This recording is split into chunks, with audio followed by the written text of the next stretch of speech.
Alright, think I'm making a video. I believe so anyway. Place the camera appropriately and hope it stays. Anyway, earlier in the morning, so quieter, but also you don't want to be the only one making noise, so it's a little bit distractingly quiet. But I'll try to endeavor to persevere. So I was thinking about the process of thinking and how people do it so dramatically differently. We're all living in this same place, you know, green stuff, wooden stuff, sky stuff, we all, good days, bad days, we all have stuff happen, people die, bad things happen to people we care about, all kinds of the same adventures, really, just subtly different. There's Elmer Fudd's, there's Daffy Ducks, and there's Bugs Bunnies, but we're all sort of cartoon characters. We all have more in common than not. And yet we, we talk, we say things, we advocate for things that are dramatically different, like opposite, in terms of how we add up what there is to add up and draw conclusions. And that should be something that can be more explicitly analyzed and understood, why those differences exist, what they're made out of. And I guess the key problem is there's a certain number of real facts in the world, and relevant ones that have something to do with who we become and what we say and what we think and what we advocate for. And there's maybe a necessity that all those facts be, 7 out of 10 of them, be understood, and that they have to be understood in some order to be understood. To get the last 3, you have to have the first 7. It's sort of an idea. And there are facts, perceptions, beliefs, conclusions that people draw that are fundamentally destructive to the process of getting those more difficult facts, even though I would argue that all the facts are pretty obvious, pretty simple. You should be able to do it in a few thousand sentences, let's say. So I could say the determinism argument or the religion argument, it's almost the same thing. This idea of a free thought composed somehow out of magical good power or whatever it would be, when all we can really have is a will, is an informed will or an ill-informed will, reasoned will versus unreasoned, logic versus illogic, smart versus stupid, and that's all there really is. No freedom involved. They're just adding up the facts and seeing where they point, as I would argue. Facts make logic, and the logic is a unavoidable consequence of adding facts. 2 plus 2 equals 4 kind of stuff. And so once you know that we're robots, that we're just byproducts of the world and a pre-existing condition of our genetics and where we're born and all that circumstantial crap, and then we just play it out in that environment from that starting point. So the starting point is essentially thousands of years ago. Our ancestors made us who we are, even the words we use were invented by them, so to speak. They made them, they bastardized them, they changed them, they turned them into what they are now. Just as some of us who are a little not too impressed by doing it the standard way, and who might say a word their own way, is doing the same thing, in the sense that we can change language, that we can have accents or use phrases, and that will spill over to other people if we become influential in some way, or if we're on the TV every day or something, or even the internet. So, so this it's more thinking about the fact that this really should just be a list, a standardized kind of test of who you are. So they have personality tests that just ask a bunch of kind of meaningless questions, superficial, what if kind of questions, you know, what if you were walking down the street and you only had one cigarette left and somebody asked for it, would you give it to them, or some kind of, you know. They don't really get to the root of what do you think about being alive, how do you think about what it is to be a human being now, you know, in this rendition of, you know, the 2000 version of being alive. You know, so it just doesn't get to anything important. And it shouldn't be a test, it should be a device used so we can better understand why we disagree. I sort of, years ago, kind of figured out that the biggest problem with arguing is that the argument gets ruined by the fact that you're not really arguing about the subject you're arguing about.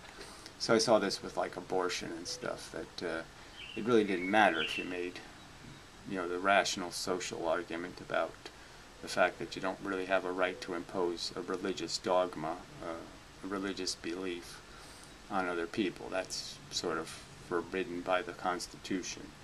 And you can make pragmatic arguments about how, why do you want to force people who don't want the kid to raise a kid? That makes no sense at all.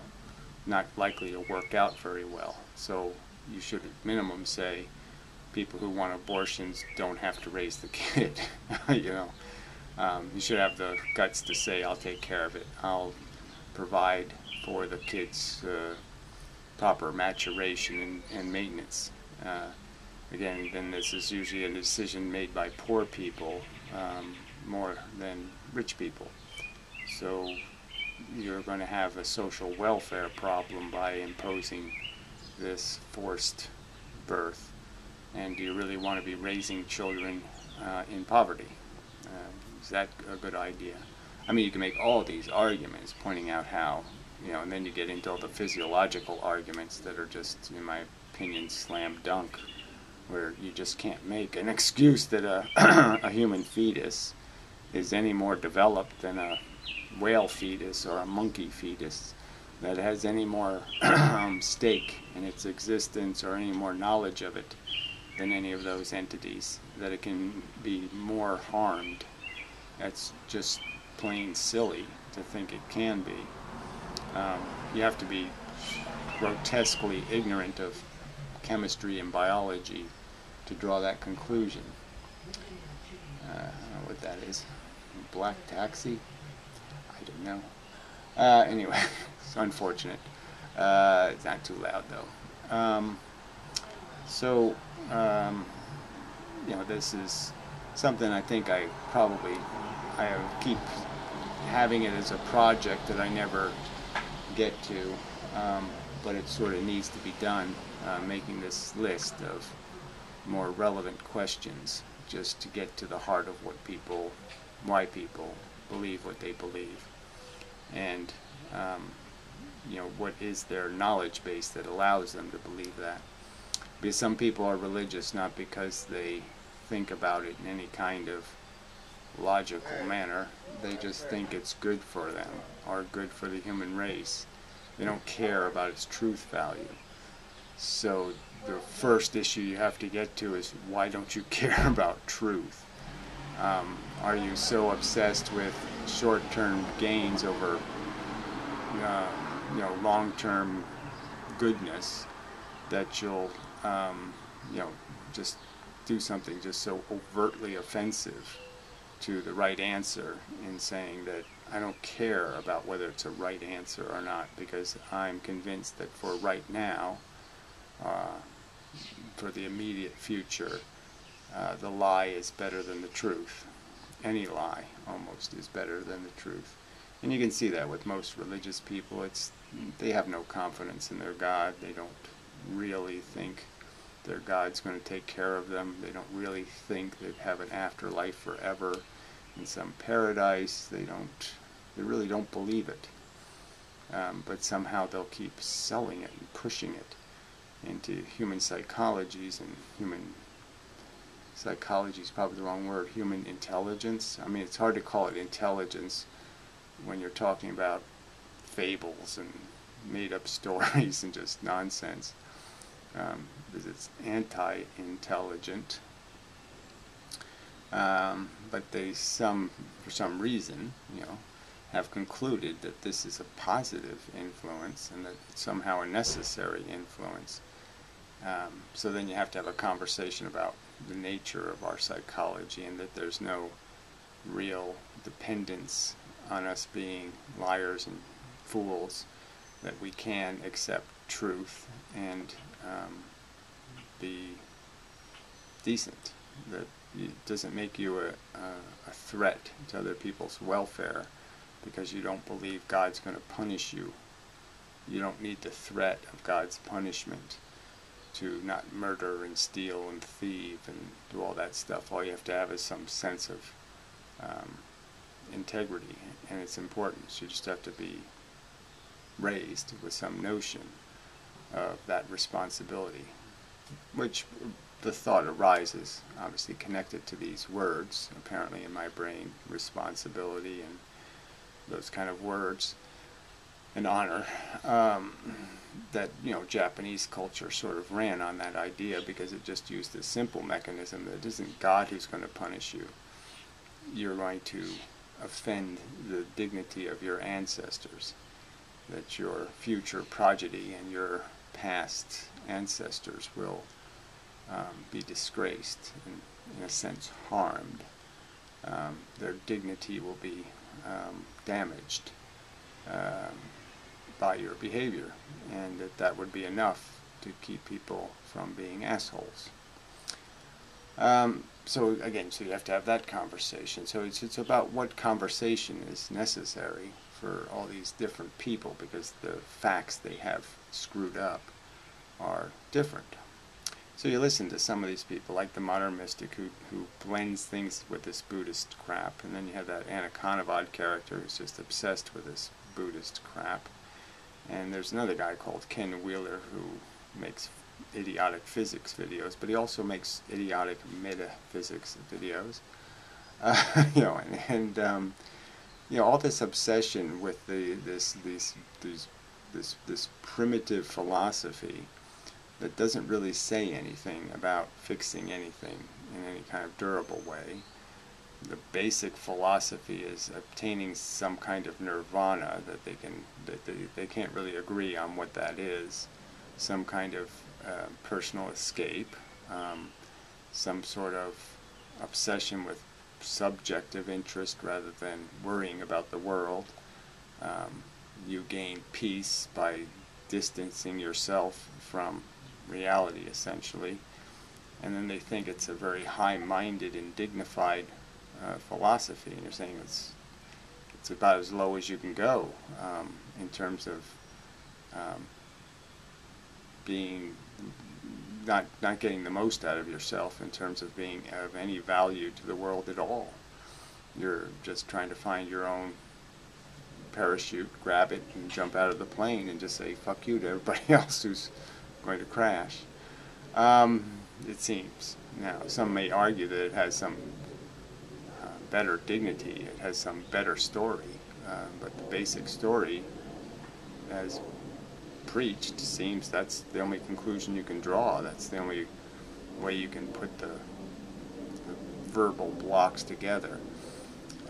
And the verbiage is manipulative because like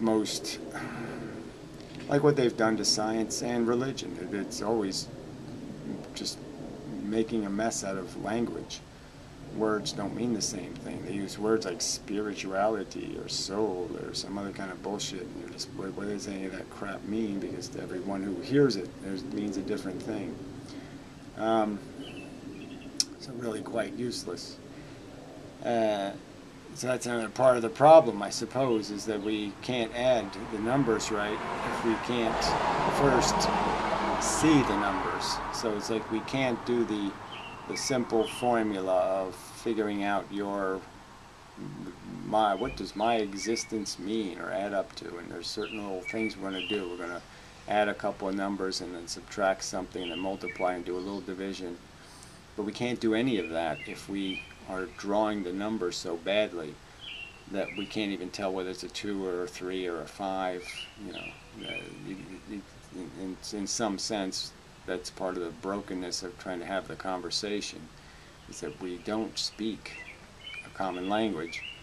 Even when we have the common language, even when we're speaking the same language, it's often not a common language. And you know, that's another huge liability to communicating these ideas.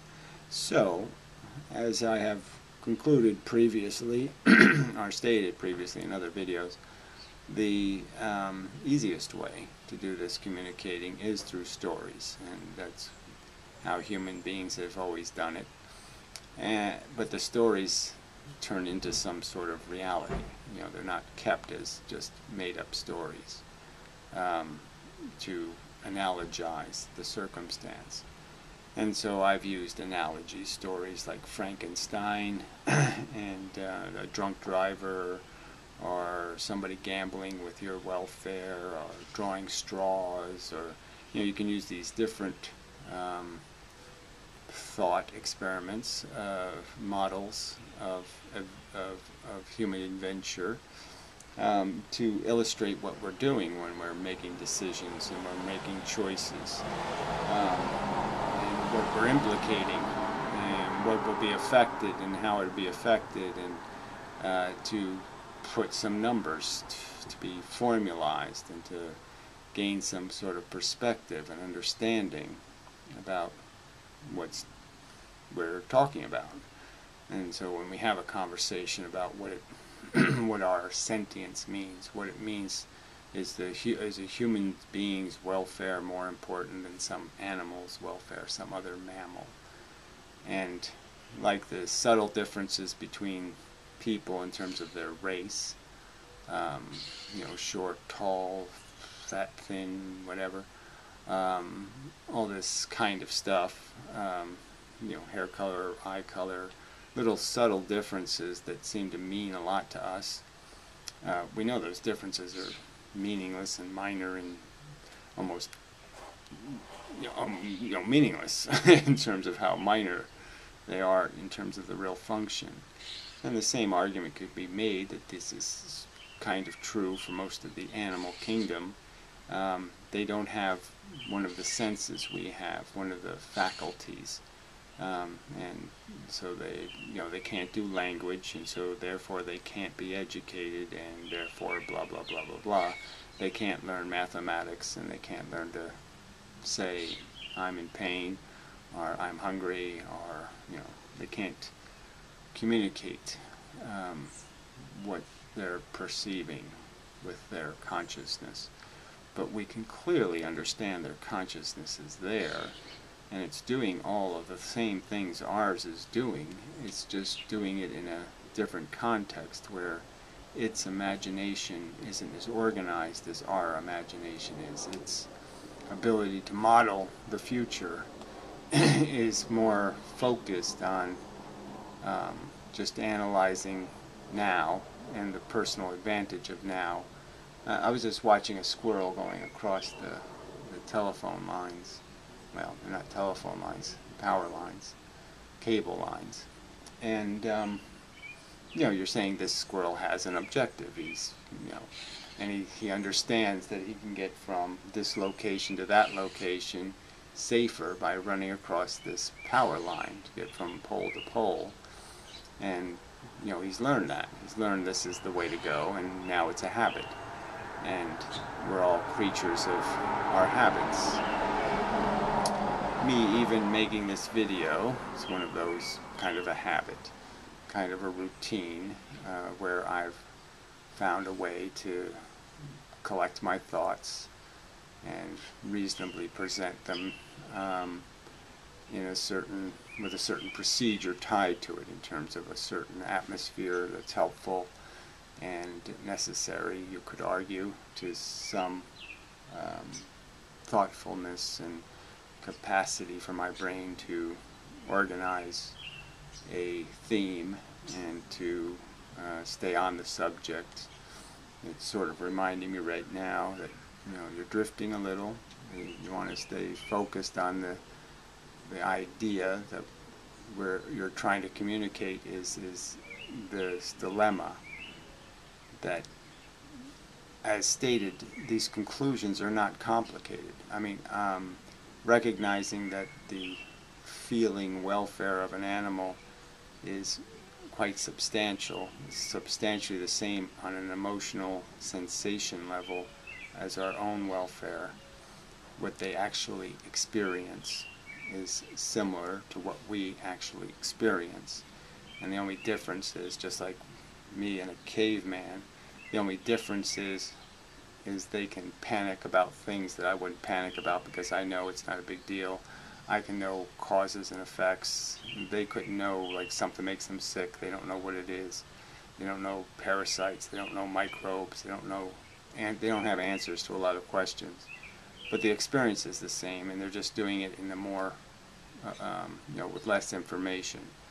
So you wouldn't say that their experience was any less unpleasant or pleasant, just that the context of the experience, the details, are different, but the substance isn't. And so again, these are arguments, just getting people to the point where they can understand that, well, how can you make an argument that the animals are experiencing less when just a few million years ago we weren't doing anything more sophisticated in a lot of ways than those animals. We didn't have a sophisticated culture and all this kind of stuff. We were, you know, living a very describable as human life. We were doing monkey stuff, and that's about it. You know, maybe with a little fire and a few rocks involved, but it was just monkey stuff. And I don't think anyone would think that torturing that human would be much different than torturing a modern human. So why are we pretending that this is about the human race being on Earth? That Earthling means human being. That this game isn't really, or the real questions are questions about the welfare. If you're going to talk about the welfare or value, it has to be in the context that the value is spread much deeper and broadly than what's in it for me, or what's in it for America, or what's in it for white people, or what's in it for humans, or what's, yeah. That's not the picture you should be seeing when you see what's called Earth, or life on Earth, or what needs attention, or what's important. And So anyway, so this is just I'm just describing the dilemma and something that has, in some sense, haunted me for quite some time as something that needs a solution. That it's something just in the sense that if we're going to communicate with each other, and we're going to know how to communicate with each other, we have to know what differences really exist in how we process the world. And as stated, there can be toxic beliefs, beliefs that are just plain toxic, that will ruin your capacity to see anything. And jogger. I haven't seen too many of those, so I guess they're later than I am. Anyway, Sunday morning, so it's staying quiet, which is nice.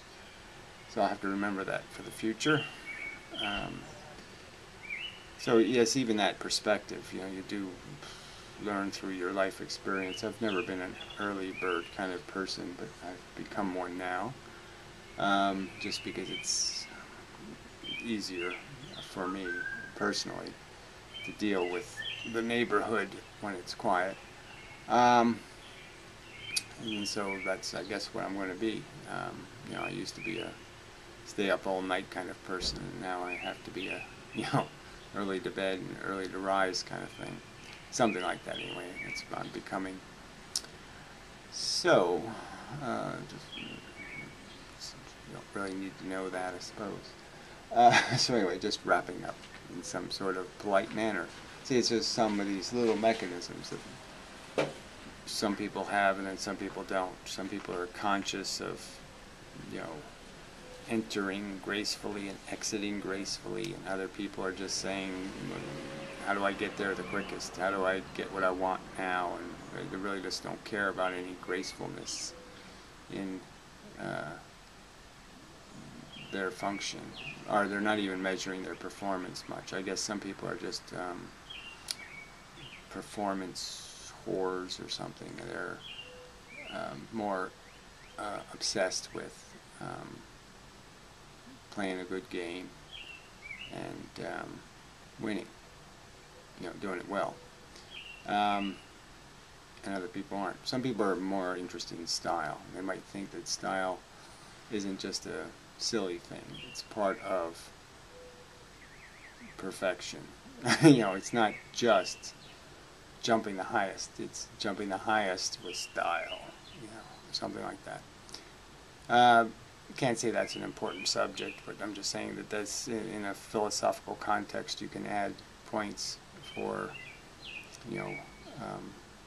precision often has a procedure to it. It often has a style that's more likely to produce the positive result. So it's not always unimportant to have a style, a way of getting there. That doesn't have an obvious efficiency. The efficiency is only appreciated in the bigger context of not making a mess and not breaking anything. It's the difference just between being careful and being reckless. That the reckless person sees is clearly recognizing the gain of getting from point A to point B, but not really appreciating that if you do it faster but you do it more dangerously, that you're not really going to win in the long run, because what you end up destroying or harming in the process of getting what you want quickly or more efficiently, expediently, won't be worth it. Anyway, I think it's enough. So, another video. And it's good to mix it up a little bit. Not always in the same environment and all that kind of thing, so I hope to be able to do more of this. Oh, hard chair. Old ass and hard chair. Probably not a good idea. So anyway, till the next time and such.